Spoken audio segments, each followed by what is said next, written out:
দলের, এখন দুই দলেরই বট বাহিনী আছে। ভিক্ষা চাই না মা, তোর কুত্তা সামলা। সংবিধানের বাইরে হাঁচি দেওয়াটাও গুনাহ। এত রক্ত কোথায় আছে আমার? এত রক্ত তো আমার নাই, আমি বারবার কেন দিব? হাসেনও সুন্দর করে, কথা বলেনও সুন্দর করে, আমার মনে কাজ করতে গেলেও সুন্দর করে করবেন। কিন্তু আমরা এখানে সালাউদ্দিন সাহেবের কোনো আমরা হোল দল দেখতে পাচ্ছি না।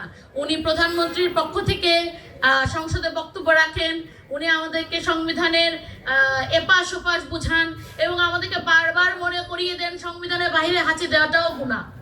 কিন্তু এই জিনিসটা উনি সংবিধানে কি পড়েন নাই যে একটি সরকারের দায়িত্ব যখন সে সরকারে অধিষ্ঠ হয় তখন তার নাগরিকদেরকে সম্পূর্ণ নিরাপত্তা প্রদান করা?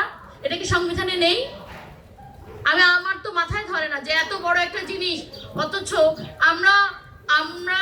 আমাদেরকে সবসময়, আমরা যখন পুলিশের সাথে আমরা যখন আলাপ করতাম ইন্টারিমের সময়, যে বিভিন্ন আইন শৃঙ্খলা পরিস্থিতি নিয়ে আমাদেরকে বলা হতো যে একটা নির্বাচিত সরকার আসলে অনেকটাই কমে আসবে, কিন্তু আমরা কিন্তু এরকম কোনো কিছু চেঞ্জ দেখতে পাচ্ছি না। এটা আমাদের জন্য খুব আনফরচুনেট। এবং ওনারা কেন মনে করতেন, এই জায়গাগুলো আমার এখন প্রশ্ন করতে ইচ্ছা করে যে আপনারা কেন মনে করেছিলেন যে একটি নির্বাচিত, ওনারা হয়তো মনে করেছিলেন নির্বাচিত সরকার আরো ভালো কন্ট্রোল করতে পারবে, কিন্তু আমরা কন্ট্রোলটা দেখছি না। আমি আহ্বান করব যে আপনারা আপনাদের যে নির্বাচনী প্রমিসগুলো দিয়েছিলেন, আমাদেরগুলা দরকার হলে আমাদের কোনো দাবি আবদার আপনাদের মেনে নিতে হবে না। আপনারা স্রেফ আপনাদের যে প্রমিসগুলো করেছিলেন সেগুলো বাস্তবায়ন করেন, তাহলে বাংলাদেশের মানুষ সুখে থাকবে। আমাদের প্রধানমন্ত্রী তো বলেছেন যে দক্ষিণ প্লাজার স্বাক্ষরিত প্রতিটি শব্দ অক্ষরে অক্ষরে পালন করবে। ঠিক আছে, আপনার নোট অফ ডিসেন্ট সহ অক্ষরে অক্ষরে ওটা পালন করেন না, অতটুকু করেন, তাও আমরা খুশি। মানে আমাদের অবস্থা এমন হয়েছে যে ভিক্ষা চাই না মা, তোর কুত্তা সামলা। এখন আপনি যতটুকু আছে অতটুকু করেন। আমাদের নাগরিকদের নিরাপত্তা, আমাদের মেয়েদের যে সাইবার বুলিং থেকে নিরাপত্তা, নারী রাজনীতিবিদদের জন্য যে নিরাপত্তা, আপনাদেরও তো অনেক নারী রাজনীতিবিদ আছে।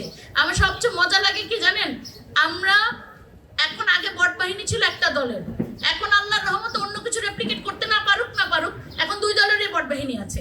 এবং আমার মতো কেউ যদি মিড পয়েন্টে কথা বলে যে সরকারের সমালোচনাও করবে এবং প্রশংসাও করবে জন্য কোনো ভালো কাজের জন্য, তাহলে কিন্তু আল্লাহর রহমতে দুই বট বাহিনী দ্বারাই গালি পাবে। গালির কোনো কমতি নাই। মানে প্রতিদিন বলে যে ডাক্তাররা কি এটা কি ভাত খাওয়ার আগে খাবো না পরে খাবো, এই অবস্থা হয়ে গিয়েছে। তো এই জায়গাগুলো থেকে আমাদেরকে বের হয়ে আসতে হবে। আপনাকে সবকিছু সরকার দিতে পারবে না, সরকার আপনাকে নিরাপত্তা দিবে, কিন্তু ভদ্রতা নিজে শিখে আসতে হবে। সুতরাং চলেন আমরা সবাই মিলে হাতে হাত রেখে চেষ্টা করি। এবং আমরা নিজেরা যদি, আর একটা আপু বলেছিল এখানে, আমার খুব ভালো লেগেছিল কথাটা, মোমো, যে নারীরা কি বারবার রাস্তায় নেমে রক্ত দিবে? কেন? এত রক্ত কোথায় আছে আমার? এত রক্ত তো আমার নাই, আমি বারবার কেন দিব? একই বিষয়ের জন্য আমি বারবার রাস্তায় নামবো কেন? আমি রাস্তায় নামবো, আপনার 90 বছরের একজন লোক যা এমপি হবে তা তো হবে না। আপনার যারা এখন 90 বছর হয়েছে তারা রাস্তায় নামো, আমরা আর রাস্তায় নামবো না। আমরা আমাদের রাস্তায় যেটা নামবার আমরা নেমেছি, আমাদের দাবি দাওয়াগুলা আল্লাহর ওয়াস্তে আপনারা পূরণ করুন, আমাদেরকে যেন আরেকবার রাস্তায় নামতে না হয়।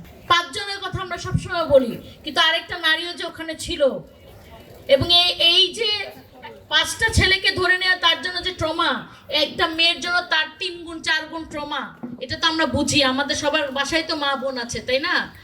তো এই যে একটা অনিশ্চয়তার মধ্যেও তারা কিন্তু আমাদের দেশে সমাজের জন্য, একটা পরিবর্তনের জন্য সবকিছু রিস্ক নিয়ে, কালকে একটা লেখা পড়ছিলাম ফেসবুকে, যে নারীরা নিজের মান সম্মান যাওয়ার থেকে মৃত্যুকে শ্রেয় মনে করে, সেইখানে মান সম্মানের ভয়টুকু পায়ে ঠেলে দিয়ে রাস্তায় নেমে এসেছিল যেন আমরা একটা নতুন বাংলাদেশ পাই, একটা নতুন বাংলাদেশের সিস্টেম পাই।